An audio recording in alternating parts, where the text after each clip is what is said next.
Hey everyone, welcome back. Today I have three topics to discuss. The first one is about the now mandatory photo requirement for all non-US citizens at land and airport crossings. I originally thought this only applied to people staying longer than 30 days, but according to the CBC report, it applies to everyone, unless I'm getting something wrong. But these photos will also be kept in their database for 75 years. The other two reports involve an interview with Mehdi Hassan, conducted with Goldy Hyder, who is the CEO of the Business Council of Canada. I did a previous report on this guy, and quite frankly, I don't like him at all. We also can't forget that he represents trade and business relations with the United States, so of course he wants everything to remain financially beneficial. I'm going to show parts of the interview, along with screenshots from comments made by fellow Canadians on that interview. And lastly, we all know that Canada aired the 60-minute segment on the treatment of prisoners in Venezuela, which Trump and his administration banned in the United States. I came across a message from a US citizen addressed to Canada, and we'll talk about that later. Today's backdrop comes from Richard, who took this photo in Telegraph Cove in British Columbia. You might need to look closely, but there's actually a bear in the photo. Thanks for sending this over, Richard. Before I start, I also want to mention that a few days ago, I did my first ever live stream with our good friend Josh from the Enemy From Within channel. If you haven't seen the video yet, the link will be in the description below. I'm not gonna lie, I was nervous as hell when we started since I've never done it before, but I had a great time talking to Josh as well as the community about cross-border issues and just keeping things casual. We're hoping to do it again in January when he's back home, so I'll keep everyone posted on the next live stream. I'm also tempted to do a live stream on my own to connect more directly with the GTL community. So if this is something that you'd be interested in seeing, let me know in the comments below. Okay, let's get started on today's reports. A newly implemented U.S. policy is adding another layer of scrutiny for travelers. It is now mandatory for non-U.S. citizens, including Canadians, to take part in a facial biometrics program. Travelers will be subject to photographs when entering and leaving the country by all modes of transport. You're exposing your identity to, government, and I believe that we should have, freedom, our own personal rights to, keep our identity to ourselves. Privacy experts are concerned about where those photos could end up. The fewer places where this data resides, the better, because once it's taken and it can be used by other people. The Department of Homeland Security says it can't delete personally identifiable data like photos and only keep a record of entry or exit. It says files can be stored for as long as 75 years for law enforcement and immigration tracking purposes. Now, I've said in my past videos that I'm actually fine with my photos and biometrics being taken. This has been part of a regular thing for me when I travel for work, especially with many countries using automatic e-gates to enter and exit. The issue I have with the United States is what they're going to do with the data, and how that data is going to be shared across multiple enforcement agencies. Because we know some of these agencies are most likely going to be ICE, and other law enforcement agencies whose purpose is to chase people down. And yes, that includes regular innocent US citizens. Canadians are not the only travelers facing new border security measures. Earlier this month, U.S. President Donald Trump expanded the list of countries facing full or partial travel restrictions to 39. The administration is also proposing requiring certain tourists to submit 5 years of their social media history before entering the country. It's one thing after another. This dual citizen and immigration lawyer says the photo policy could have a chilling effect on cross-border travel at a time when Canada-U.S. relations are already strained and travel to the U.S. has been down for months. With all of these restrictions and the rhetoric, it's deterring so many people in Canada from entering the U.S., either to shop or just to vacation. There are multiple layers as to why we're deterred from traveling to the United States and supporting their economy. And this right here is a pretty high up reason for me personally. As a YouTube content creator, I know my voice is already on the internet, and I'm sure I'm labeled as anti-Trump or anti-American, and I sure as hell don't want any issues at the border. Some Canadians, however, say they don't mind being photographed. It doesn't really bother me, given that we're doing nothing wrong. While the new rule is now in effect, officials say implementation could take time, making the true impact unclear for now. To the guy who said if you didn't do anything wrong, you shouldn't have to worry. This isn't about whether you did something wrong or didn't. It's about who's handling your data. Let me know in the comments if you agree with me on this or not. And if you do and you're not subscribed yet, help support the channel by hitting the subscribe button below. I'm sure we'll hear more about this in 2026, so I'll be sure to keep everyone updated. Now I want to move on to the interview with Goldy Hyder. And I can say for certain he does not speak for me as a Canadian. How do you have an adult conversation with a man who mocks you as America's 51st state, who refers to your prime minister as the governor of the 51st state, who says he's going to annex Canada. Yeah.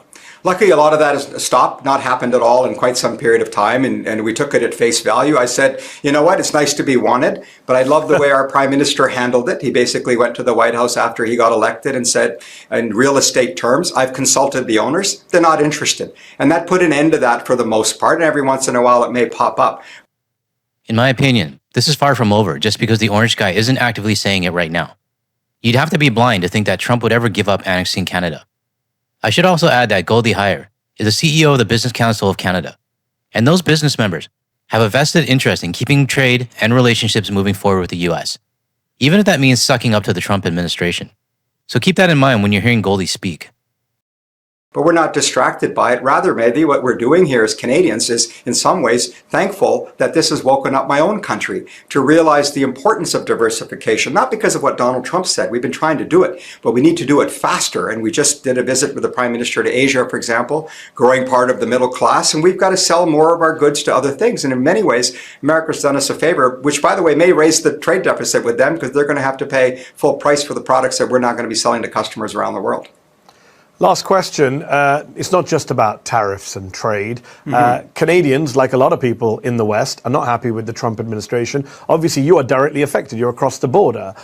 Canadian tourism, which was the number one source, I believe, of tourism in the US, a lot of people don't realize that coming from north to south, has absolutely plummeted this year. And the Trump administration is probably happy about that. They don't want people coming into the US. But Canadians are not coming to the US. How pissed off are people in your country right now at the US, at Americans, at the Trump administration? It's very emotional time up here, and I get it. I think there's a sense of betrayal. How did this happen? We're best friends. We're your allies. We fought wars together. We support we support democracy, rule of law, and all of that. And so this whole elbows up thing has been a very, to some extent, surprising, but a response of emotion. What I'm trying to say to people is, when you're emotional, first of all, if you have your elbows up in a hockey game, you end up in the penalty box. What we've got to do is figure out how to win face-offs, control the puck, put shots on net, and put the puck in the net. That means being deliberate and intentional about staying focused and laser focused on process to help us get to where we need to get to. Because at the end of the day, as much change as there is in the world, geography is not going to be one of those things. And the relationship with the United States is 75% of the trade that we have. And so, you see what I mean about his motive is really about trade? He says all the right things, that we're pissed off, we feel betrayed, we can't believe our quote-unquote friends did this to us. But what he's really saying is that, put all of that aside, and let's make sure that 75% of trade continues. I'm sorry, but I don't see it that way, Goldy. You are right that Canada should and is starting to look elsewhere for trading partners. I'm very happy that our Prime Minister, Mark Carney, is talking to countries in Southeast Asia and Europe that we may not have focused on if shit didn't hit the fan with the United States. But what you're really saying, and the direction that you want, is to continue and make sure that we're still maintaining trade with the United States the same way we did before 2025. So what's your motive? My guess is that the businesses that are members of your council, or whatever you are, and the ones that you actually speak for, really need the trade for their bottom line. But what you're asking Canadians to do, which is to ignore everything you said earlier, isn't what's best for Canada. And it isn't what's best for this Canadian here. It's only what's best for your business members and you.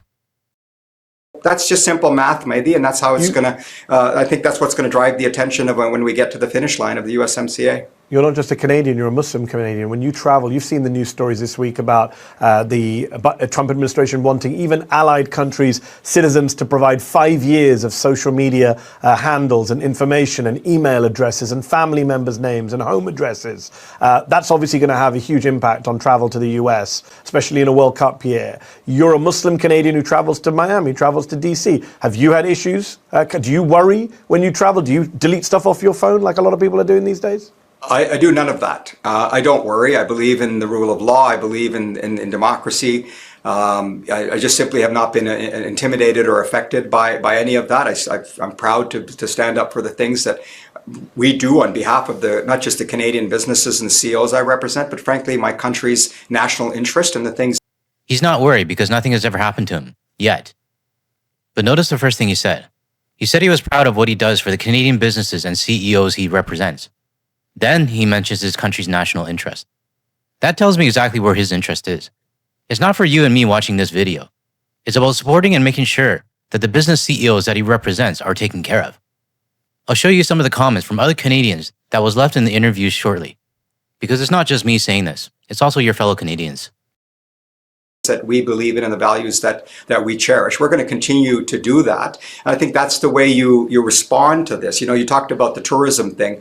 Sure, people are acting on their tourism, but you have a $30 trillion economy. The last number I saw is $5.7 billion worth of impact. There's a lot of emotional arguments. I know the ambassador up here is quite upset about the alcohol not being sold up in our stores for those who drink.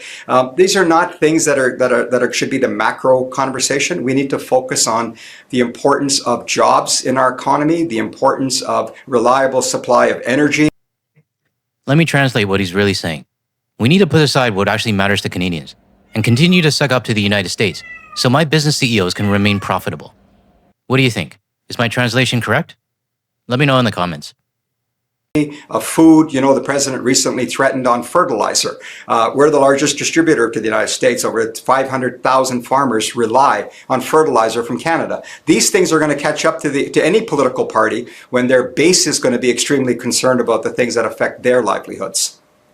Goldy Hyder, President and CEO of the Business Council of Canada, thank you so much for your time. Now that he's done spewing garbage out of his mouth, let's take a look at what your fellow Canadians had to say about this interview. I am Canadian. I can affirm that the Business Council of Canada does not speak for Canadians. The boycotts are organic and deep-rooted, regardless of what our leaders may proclaim. These changes are surely generational. No way that guy speaks for Canadians. What he's saying is quite opposite on how we feel. This man does not speak for the average Canadian. We are furious. Him dismissing it as emotional is enraging. I just retired from the CAF back in September. I can assure you that this man does not speak for Canadians. Everyone is furious. And I like this next one. Don't get a businessman to speak for Canadians. The only term he understands or cares about are dollars and cents. It's very true. Hey Zetio, I think that's how they pronounce their channel. Canadian up here, following up. I disavow and condemn this interviewee. He does not speak for me or many others. The last one I'll show you.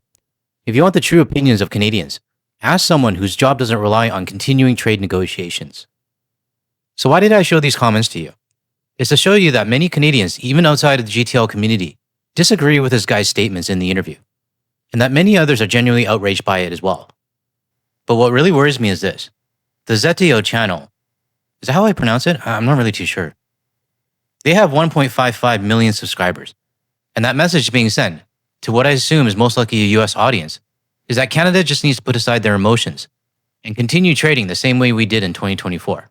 That is not the right message to be showcasing to a US audience. And this is the completely wrong jackass to be representing Canada. I encourage you to go watch the full interview. I only showed about the last 30% of it. But also take a look at the comments as well. Your fellow Canadians are speaking up. I was speaking to one of our viewers who took a long time to read through almost all of it. And he told me that there's an overwhelming response from Canadians condemning this guy's interview.